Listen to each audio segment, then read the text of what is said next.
Some houses don't feel haunted at first. They feel normal, quiet, even safe. But sometimes the horror doesn't start with footsteps or whispers in the dark. Sometimes it starts with desperation. Tonight's story takes us to Bangkok in the late 1990s during the Asian financial crisis. A time when survival meant taking whatever work you could get, no questions asked. A young nanny named Yui thought she had found a simple babysitting job for a small family living near the sea, a shy little girl, a peaceful home, and easy money.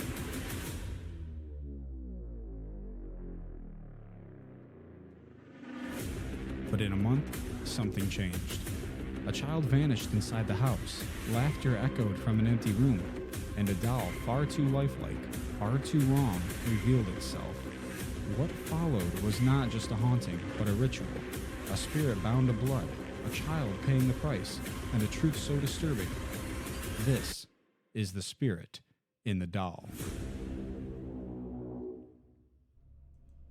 Yes, everybody, welcome back to another subscriber-only episode of Haunted America. Today, I have a story for you simply titled The Spirit in the Doll. Without further ado, let's just get right into this one. So I heard this story from a senior I'll call Yui. She worked as a babysitter in Bangkok during the 1997 Asian crisis. She desperately needed the money after her family's rubber business collapsed. So when she got hired as a nanny for an Indonesian family, she immediately took it. This family was small, consisting of only the mom, the dad, and the 3-year-old daughter, Nisha. She is a cute little girl that seems very attached to her mom, and she would be afraid of even the smallest things. The house seemed pretty normal though, even peaceful actually. It was a standalone house with 2 floors, located near the sea. Since her job was part-time, Yui would come in the morning, work, and leave at 5 like this every day. But a month into the job, the mom told her that she would be late and asked if Yui could watch her daughter until she came back. Yui agreed as she would earn extra money. That evening, Nisha started getting more whiny and grumpy. Thinking that Nisha was probably hungry, Yui went to make some warm milk in the kitchen. But while she was making the milk, Nisha suddenly screamed. By the time she rushed back to see what had happened, Nisha was gone.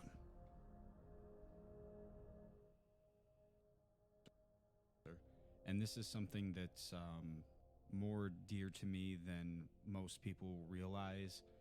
And that's self-confidence and just kind of being right with your emotional side of things. And that's where today's sponsor is going to come in to play here. New Norm. Let's be real, taking care of yourself isn't extra, it's essential. That's where New Norm men's self-care comes in. No gimmicks, no overcomplicated routines, just premium products designed for men who want to look good, feel sharp, and stay confident every single day. From skincare to grooming essentials, New Norm helps you stay on top of your game without slowing you down. Because self-care isn't about vanity, it's about standards. Upgrade your routine, own your confidence. New Norm's self-care. This is the new normal.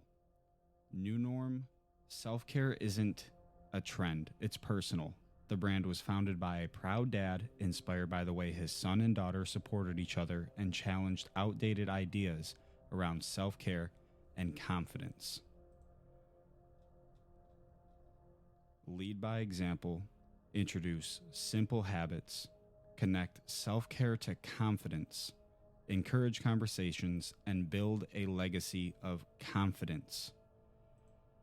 People every day around the world struggle with these things, feeling confident about yourself, and it leads to depression and thinking certain ways and maybe thinking that it's better off to just end it.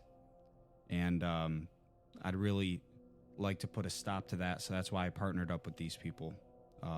New Norm, I thank you guys very much.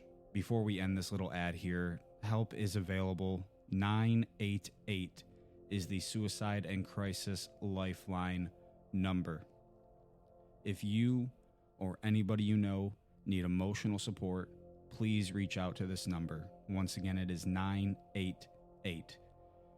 I don't want somebody out there being the next spirit we're talking about.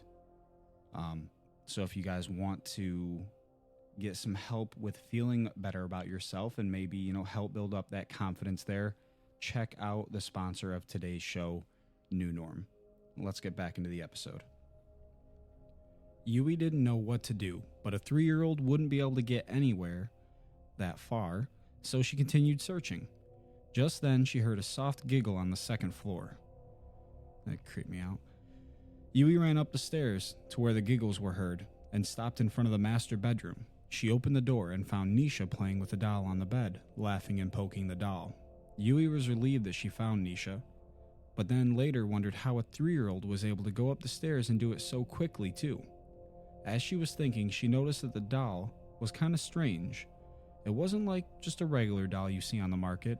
It was more like a person, like a Barbie doll in terms, but much, much creepier. The doll had very long, dark hair and had fingernails and toenails protruding out of the fingers. And it also had fangs on its mouth.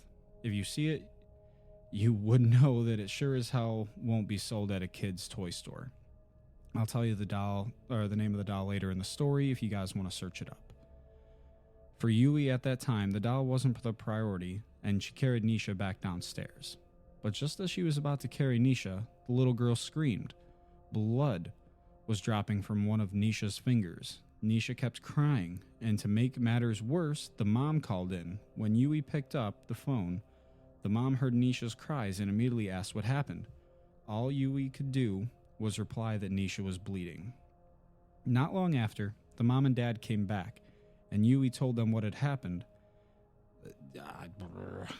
Creepy. Told the mom what happened and gave the mom the eerie doll. As soon as the mom saw the doll, the mom was shocked and started shouting at her husband. Then both started screaming at each other in Indonesian. Looking back, that's when the hauntings began. After that incident, Yui started experiencing more strange events in that house. She would feel like someone was watching her and would often see a tall shadow figure at the corner of her eye, but every time she turned around, nothing was there. Or when she was in the kitchen, she would hear people whispering prayers of some sort in the house when there was only her and Nisha. Almost 6 months in, Yui couldn't hold in any other way and told her friend that she's quitting. Even though she needed the money, the constant fear was not worth it. Her friend consoled her and said that she would come help. So after a few days when the parents weren't home, Yui's friend came over. As Yui was opening the gate, her friend greeted and said, "I thought the parents weren't home." Yui said, "Yeah, I specifically chose today because the parents weren't home. Nobody's here." The friend started to panic a little and retorted, "Then what about that lady on the second floor? The one with long hair, standing near the window? Who is that?" Yui turned around and saw nothing, told her friend to stop playing, and pulled her to the house. As soon as the friend entered the home, she smelled this pungent, rotting stench in the house and asked if there was something dead in the house. Yui, on the other hand, was clueless and said that she smelled nothing. Then she took her friend to go wait in the living room while she got something for her friend to snack on. But not long after, the friend started shouting, and when Yui rushed to the living room, she saw her friend running out the front gate. She immediately called her friend and asked why the heck she was screaming. Her friend shouted, "The woman I saw upstairs just came down naked and tried to stab me." "Are you crazy? I told you that no one was here," she exclaimed. "I'm not lying, I really saw it. That crazy-ass lady with long hair ran down here and was trying to kill me," her friend told Yui, for the second time now. Yui was really scared, but couldn't tell anyone and tried to live life as normal until one day she couldn't tolerate it any longer. The final incident that made her quit her job was this. That day, Yui was babysitting Nisha as usual. The mom wasn't home, but the dad was. Now, this dad is like your stereotypical workaholic dad that lacked affection. He typically does not try to get close to his daughter, but on that particular day, the dad carried Nisha to the second floor. Yui found it strange as during her entire time as nanny, 6 months now, never once did she see the dad carrying his daughter. A while later, Nisha screamed. Her scream could be heard from the first floor where Yui was at. Yui immediately went upstairs and found Nisha bleeding on both hands.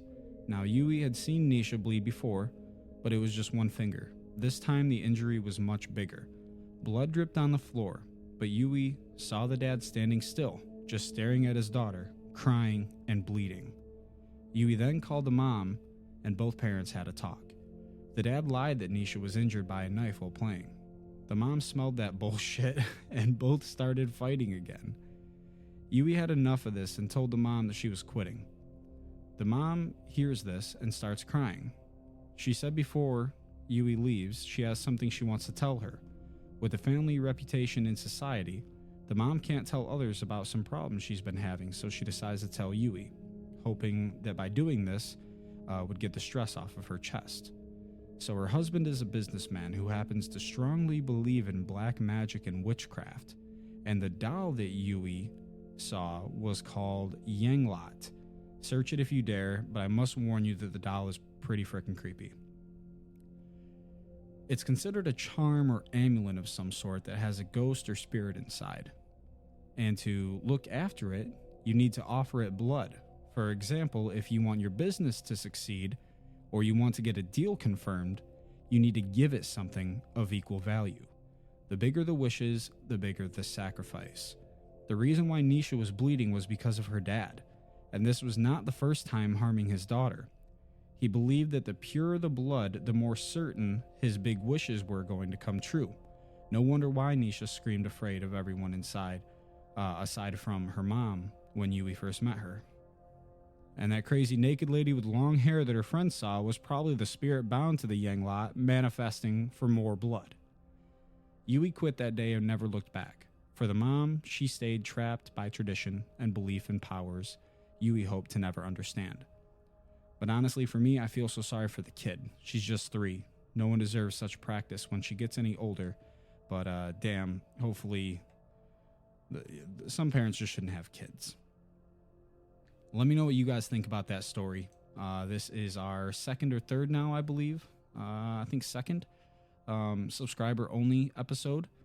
Comment down below. Let me know what you guys think. And stay tuned this upcoming Thursday. We have, and I'll just drop it here, the real story of The Exorcist episode coming out on Thursday. We'll catch you guys on the next episode of Haunted America.